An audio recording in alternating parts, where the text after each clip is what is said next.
subscribe, and click the notification bell, and I'll buy you a new nightlight.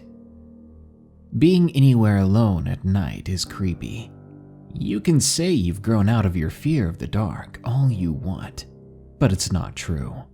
That fear is instinctual in humans. When you're alone, when you hear strange noises, but you can't see where they're coming from, can't see what might be coming toward you thanks to the dark, you'll understand why that fear is just common sense. Enjoy these 5 allegedly true horror stories that happened when people were alone at night. If you want to hear your story featured in this show, share it with us at darknessprevails.org. Thank you. Red-Eyed Monster in the Hallway. From Brooke Elizabeth 89. Location, Maine. This story takes place in 1993 when I was just 4 years old. Now, I'm not exactly sure if this experience was a reoccurring dream, or my young imagination was running wild, or maybe it was indeed something more sinister trying to frighten me when I attempted to sleep alone in the dark. At the time this takes place, I lived with both of my parents in a fairly large mobile home trailer. It was brand new and had no dark history or passings in it that could have possibly taken place there.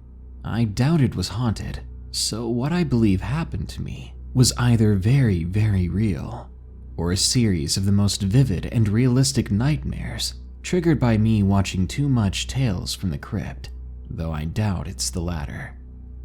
This experience is the reason why I have some slight uneasiness when it comes to dark hallways and shadowy corners.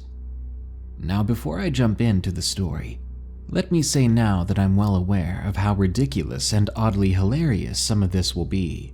Even though I'm still nervous about the dark, I can easily say I can laugh about some of this story now. Anyway, I could never sleep in my bedroom alone at night, even with a nightlight on. I always wanted to sleep in my parents' room, either in bed with them or in a pile of blankets on their floor. This was shortly before my little sister was born, so at the time I was the only child in the house. I hated when it was time for bed. It was so quiet and creepy, and I always heard strange sounds. It was very easy for my 4-year-old brain to kick into overdrive, turning clothes in the closet into monsters, among other places, like under my bed or at the window. But of course, the time came when my parents told me to stop racing into their room at night, because my dad needed his rest, as he had to wake up for work at 4 a.m. every day. So I was forced to begin sleeping on the living room couch, which was near my parents' room, still too afraid to sleep alone in my bedroom. The living room and my parents' room was separated by a hallway. It was then that things began to get really weird. I would often hear my name being whispered from somewhere behind my head every night after my parents had gone to sleep. A scratchy voice that was unfamiliar and scary to me. Bruh. Hearing the whispering became an every night thing. I could usually fall asleep if I ignored it long enough, but then the night came when I actually saw the thing that was saying my name. I had rolled over to focus on the darkness beyond the living room when I heard the voice again. There, I saw it. It was standing there in the hallway, watching me. It was nearly 7 feet tall, wearing a long black cloak. It had a black face, horns, and bright red glowing eyes. I was so terrified that I couldn't move or speak. I could only stare back at the thing for what seemed like hours. Then it spoke again. I saw its mouth open, revealing dozens of small, sharp teeth as it whispered my name in a raspy voice once again. Brooke, I want. I threw the blankets over my head and hunkered down in fear, praying that it would go away and let me sleep in peace. Before I knew it, I opened my eyes and the sun was shining. I I had made it to sunrise. I figured it was just a bad dream then, in denial of how real it was. Then I began to play and watch TV all day, trying to get my mind off of it. I hadn't even thought of the monster at all until it was nighttime. I made my bed on the couch, like last night, then shut my eyes tight, trying to sleep. My parents had already gone to bed, and it was dark in the house. Again, it happened. My name being whispered in that same creepy voice. I turned to look again, shaking. Sure enough, that red-eyed monster was there, staring me down with emotionless features. It was as still as the shadows that surrounded it. Now, this is where it gets maybe a bit humorous. It depends on how you look at it, as at the time, I was scared breathless. Because the thing opened its mouth, pointed teeth and all, then hissed at me. Brack, I want a pillow. Give me your pillow. I screamed and jumped off the couch, running all the way to my bedroom, snapping the light on and slamming my door shut. My dad rushed in a moment later and asked what on earth was going on. I told him blatantly a scary monster with red eyes was trying to take my pillow. My dad smiled and assured me it was just a bad dream, but that I could keep the bedroom light on for tonight, as long as I didn't wake them up screaming again. Usually, I couldn't sleep in my bedroom alone at all, because my parents' room was at the complete opposite end of the 80-foot trailer. But I was so tired, so exhausted, I ended up falling right asleep, only waking up again to the sun shining down. Of course, though, the following night I couldn't get to sleep in my own room, once more making my bed on the couch, already long after my parents had gone to bed. Now you'd think I wouldn't want to sleep next to the dark hallway again, but my parents' room was right on the other side of it.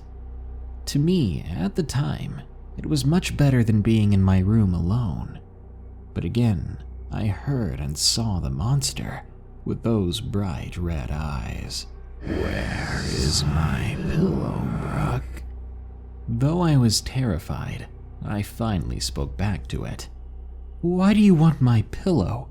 I asked, but it didn't give me an answer. It just kept repeating itself like before. It screeched at me impatiently. It scared and irritated me enough that I grabbed one of the throw pillows from the couch, then shouted, "Here, take your stupid pillow! Leave me alone!" I hurled the thing as hard as my 4-year-old self could. It flew directly into the hallway, right into the monster's face. It let out a surprised hiss before dissolving into the shadows like it was never there. I sat there a moment longer, staring into the hallway, knowing it was there because the pillow had hit something and fallen down. I heard one of my parents mutter something incoherent, and I realized I must have woke them up with my shouting again. I jumped back into the blankets, proud of myself for facing the red-eyed demon in the hallway. I listened for a while, half expecting to hear an eerie whisper, but it never came. Eventually, I fell asleep. The following morning, I awoke to thinking that the previous night was just a bizarre and, again, vivid dream. I stretched and rubbed my eyes, then climbed off of my couch. Then I happened to glance over and notice the same pillow that I had thrown. It was still there in the hallway, right where the red-eyed monster had been standing. It had to be real, I thought to myself. Or was it all my imagination? That was the last time I saw the red-eyed hallway demon that, for some reason, just wanted a pillow. Puerto Rican horror story from SW.Jibaro. Location, Puerto Rico. What I'm about to tell you is something my father told me a few years back. I still feel shivers down my spine when I think of it, and the mental imagery that comes with it doesn't help at all. This happened to my father. It was during his middle school years. It involves a series of different paranormal events that quickly escalated in scale over the course of a few days. It all started one night when my dad was alone in my grandparents' house. He was getting ready to head out to a local festivity that the town celebrated every September. As he was finishing up in front of the hallway mirror that connected my grandparents' bedroom to the living room, he saw a figure looking towards him in the bedroom.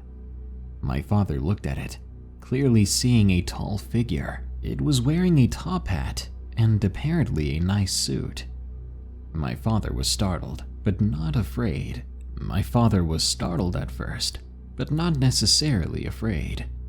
He recognized the figure as his deceased great-uncle, whom he had met when he was a small child. He was staring at my father with a concerned look, rubbing his right hand underneath his chin. After a few minutes, he disappeared, and my father went straight out of the house. He did not know what had happened, but he was unaware that things were about to get freakier. Several nights later, my father was eating alone at my grandparents' house when he suddenly heard the family dog barking. He was barking non-stop at my aunt's room, and after a few minutes came rushing to where my dad was sitting. He tried to calm the frightened dog down, who vigorously kept barking. Immediately, in front of my father's very own eyes, the entire tray of spoons and forks were thrown into the sink in a violent way. My father jumped, but remained calm. He shrugged it off as if it were nothing serious, nothing to be afraid of. My father was never a very easy man to scare, but if there was something that spooked him, it was what happened next. At the climax of these events, my dad was delivering the local newspaper all around the neighborhood. He was finishing his final route. It was about 7 in the afternoon. Night had fallen. My father stopped on his bike to his final destination, a friend's house that was located near a cemetery. He hastily called his friend, but there was no answer. He continued to call and eventually went his way to look through the window. There was still no response from either the friend or the family. It was like he was invisible to them. Suddenly, he felt the air becoming heavier around him. He looked to his sides until he saw a familiar dark figure walking down the opposite side of the street where he was. Once again, he recognized it as the silhouette of his deceased great-uncle, which was something that caught him off guard. He was walking side to side in a very unnatural yet hurried pace and began to morph into a different, unrecognizable form. That's when my dad began to tremble in fear. The figure was now an old woman, and this old woman began rushing towards him. My dad, in disbelief and shock, tried to see if he could see the figure in much detail. The only thing he could really make out in detail was the woman's face, a wicked face of pure evil, he described it. The figure was running towards him at top speed, to which he replied by pedaling the heck out of there. After a few laps across the neighborhood, my father lost sight of the wicked thing and hurriedly returned back home. After the incident, my dad confessed to my grandmother about what had been happening to him. She looked for help and eventually got a priest to cleanse the house. After that, there were no more strange events going on inside the house or to my father. To this day, my dad gets shivers recounting this story. He says he often still feels a heavy presence, especially in my grandparents' bedroom and across the house, which my brother and I both understand as we feel that feeling too. My dad believes that whatever chased him down the dark streets that night, it was not his uncle's spirit, but something that used it to get closer to him, to make him drop his guard. Luckily for him and me, my dad got away safely. Diner Ghost from Tessa J. Location, Arkansas, There's a diner in a small town in Arkansas. It was one town over from where I grew up. I had ties to the owners. I started working there my senior year of high school. It was my first real job, and I was excited. It wasn't that hard. Just turn on that southern charm and you'll make it. When I first started, I would be making milkshakes when out of the corner of my eye, I swear I'd see someone standing at the counter. But when I'd turn around, no one would be there. It was a constant thing as we were pretty busy most nights with real customers standing at the corner. I chalked this up to me being overly eager, not wanting to miss a customer and make them wait. The events that followed cast a different light on this, though. Like many small-town diners, we had a pool table in the back of the dining area. Once there were no customers left, and it was getting close to closing time, it was my job to sweep and mop under and around the tables. I would be alone when I did this, as the flow of customers would stop by then, as my coworkers were in the back of the building, closing things down. About 2 months or so into working there, I was alone, sweeping near one of the pool tables, when I heard the pool balls hitting each other inside. It wasn't loud or anything. It was more like one was pushed and hit the ball in front of it, causing a domino effect with accompanying clicks and clacks that grew softer and eventually stopped. It only lasted maybe a second or two, just long enough to catch my attention. Usually, I'm a person of science. I treat supposed paranormal activity with great skepticism. I do believe in ghosts, but I think most activity can be rationally explained. I believe fear gives them power, so I didn't want to show weakness. I quickly finished my task and moved back to the kitchen with my other coworkers. I didn't want to tell them what I saw, because I was still new there and getting to know them. They treated me as the kid, and I was trying to shake that title. Over the coming months, I caught bits and pieces of lore surrounding the diner. I was told once by a customer that he had been coming here ever since it opened in the 50s. He asked me straight out if I had met the ghost. I'd almost forgotten about that event, but I decided to play dumb. He belonged to that class of customers who loved to mess with the young female waitresses, and I did not want to give him that opportunity. He told me about a car that had caught fire in the parking lot in the first couple of decades of the place being open.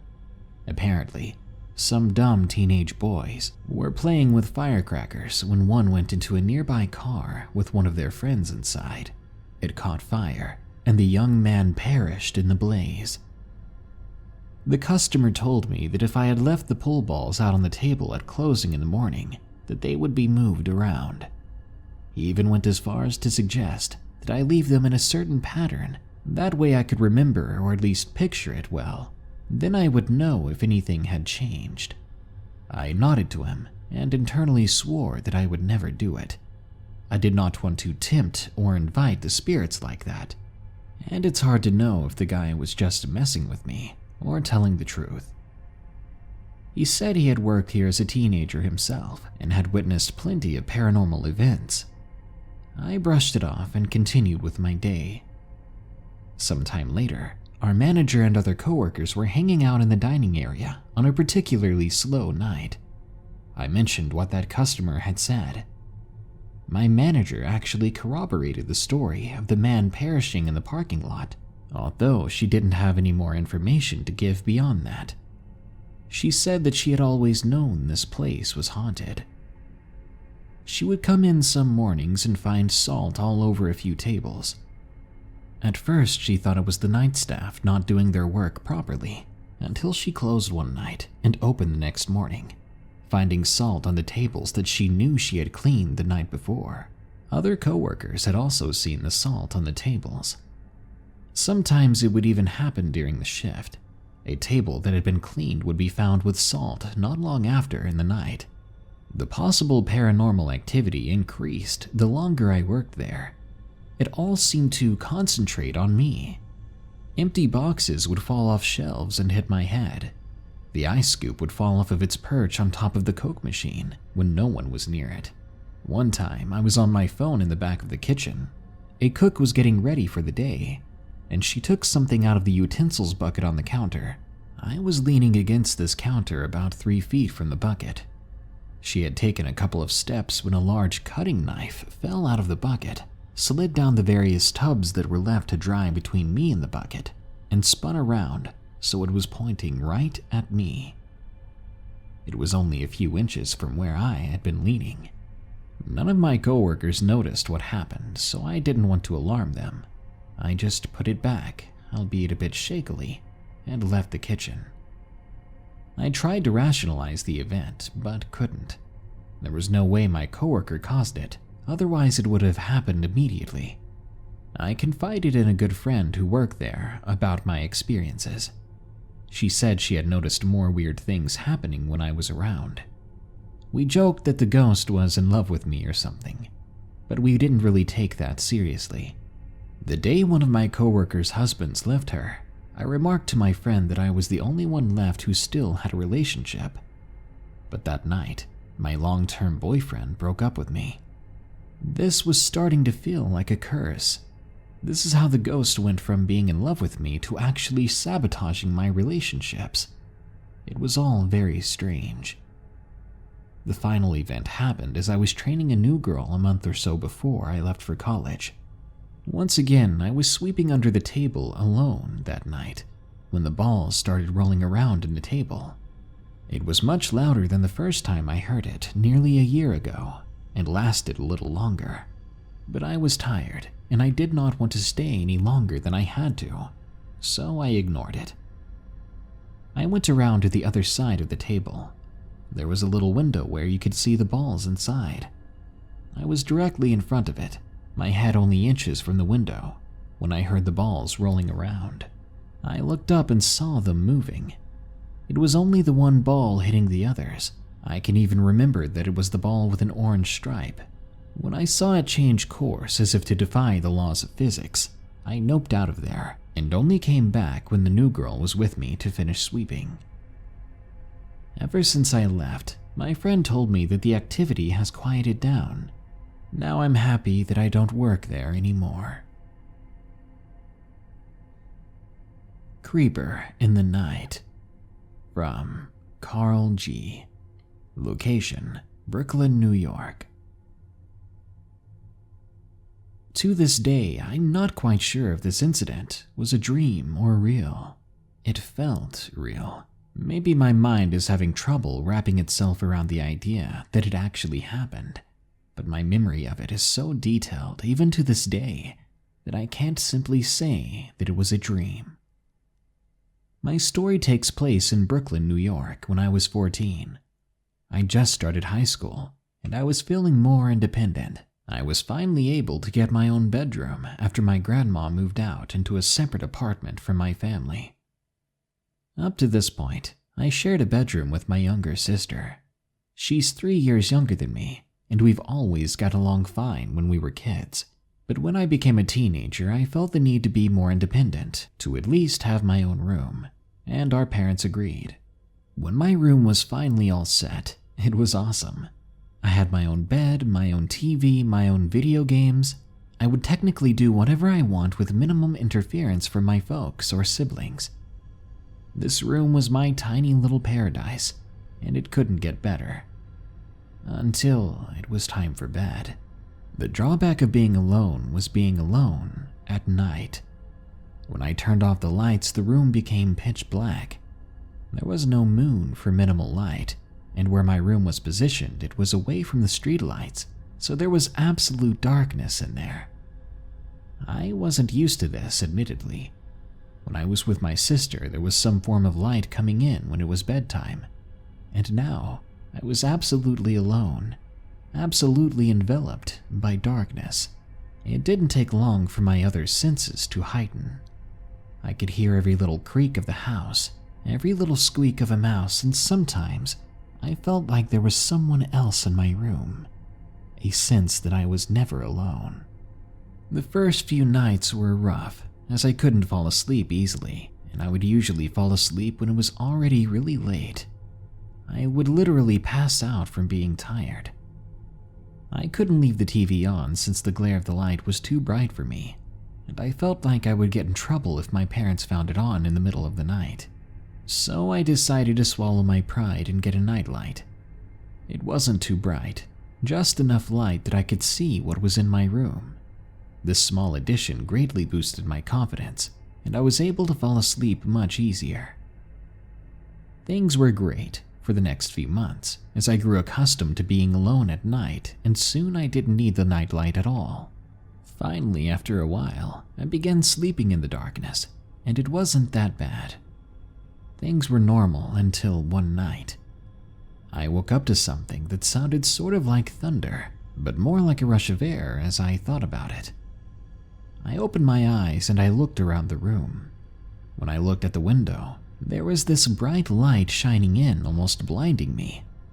I couldn't wrap my head around what was happening to the point that I literally asked myself, am I dreaming?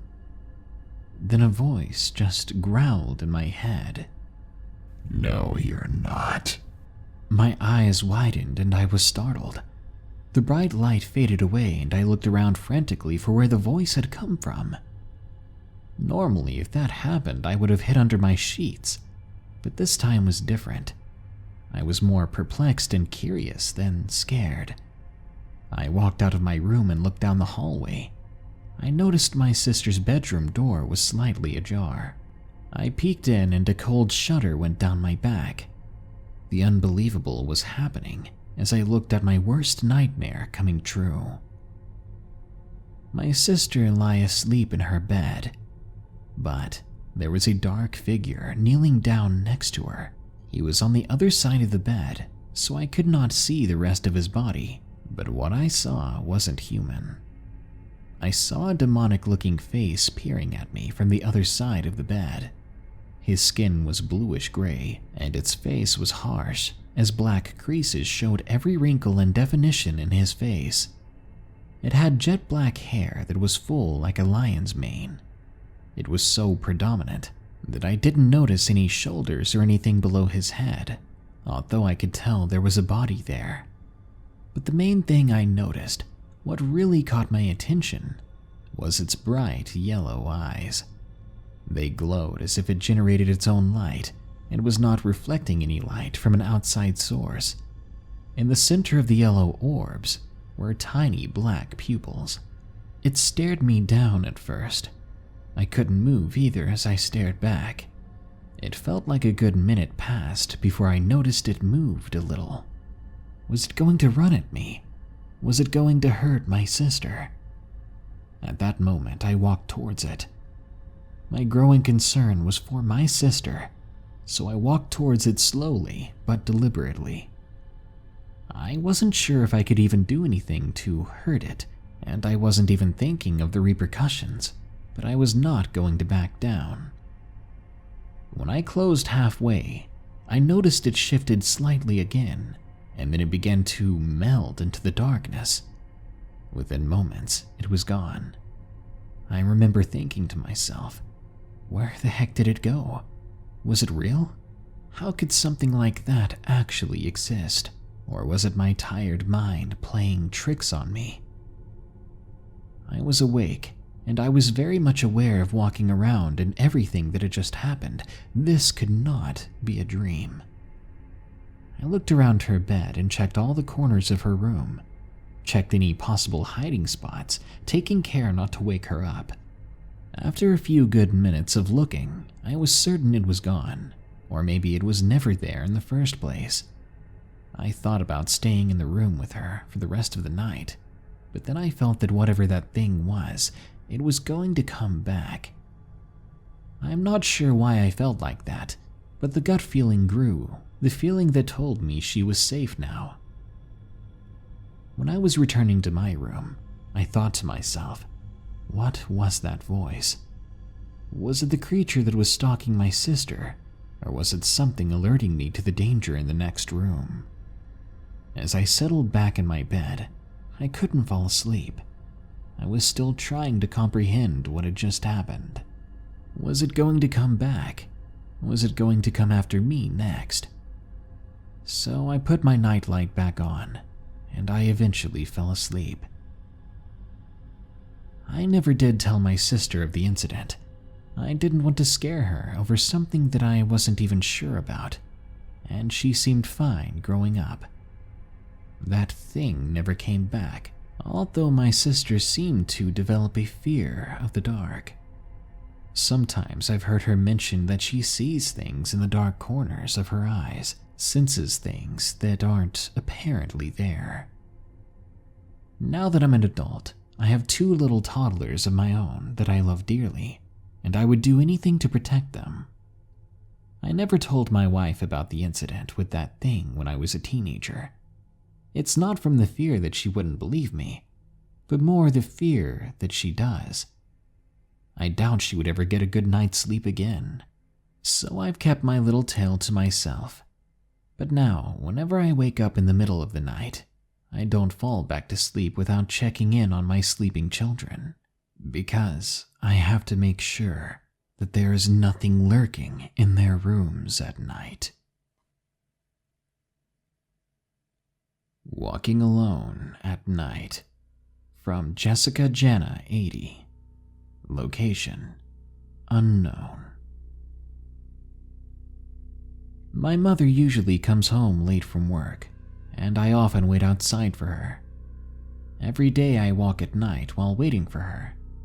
I'm a girl who's cautious and looks behind me like every 3 seconds. One Wednesday night, my mother was leaving town to go to a city, and I was waiting for her to come home. She would be coming home late at around 8 or 8:30, sometimes even 9 p.m. Anyway, on that Wednesday, I was waiting for her outside. It was 7 p.m., so I was early. I wanted to go for a walk anyway, so I set off down the street, looking at the cars as I passed them. Yeah, I know that this is dangerous, but after doing this some time without any repercussions, I guess I let my guard down. But I still noticed the man coming from behind me. He was still a few dozen yards away. I simply assumed he was another person wanting to take a stroll tonight, so I didn't let it bother me. Though the paranoia began to build because of how dark it was, and I soon began to glance back at him repeatedly.